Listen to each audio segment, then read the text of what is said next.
3 days. That's all it took. 3 days that changed everything. The most powerful king on earth thought he had won. The disciples thought it was over.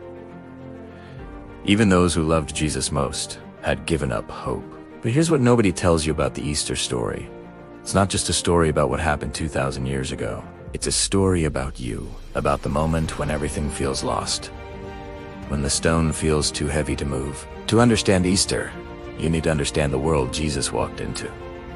Jerusalem was under Roman occupation, heavy taxes, oppression, fear, and then Jesus arrived.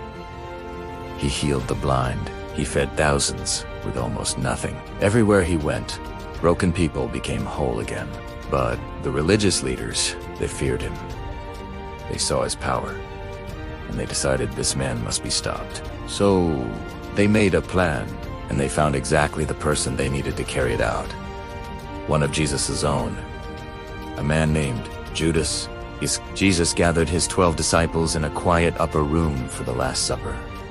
He took bread. E broche italiano. He took the cup of wine. He said, "This is my blood, poured out for the forgiveness of sins." After the meal, Jesus went to a garden, a place called Gethsemane, to pray. He was in such agony. And then footsteps, torchlight through the trees, and Judas walking towards him with soldiers. The betrayal was a kiss on the cheek. By morning, Jesus had been through a night of mockery. Pilate, the Roman governor, found no guilt in him. The soldiers dressed him in a purple robe to mock him. They twisted thorns into a crown and pressed it onto his head. On a hill called Golgotha, the place of the skull, they nailed him to the cross. He hung there for 6 hours. The sky went dark. The earth shook. The curtain in the temple tore in two from top to bottom, as if God himself had ripped it.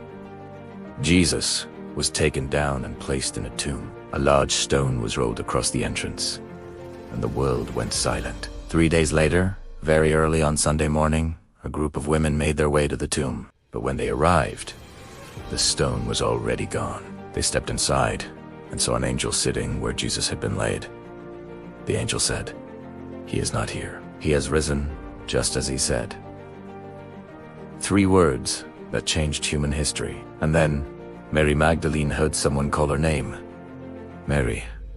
She turned around. It was Jesus, alive. The same power that raised Jesus from the dead is alive today. Whatever you're carrying, the grief, the fear, bring it to the empty tomb, because the empty tomb means that no situation is final.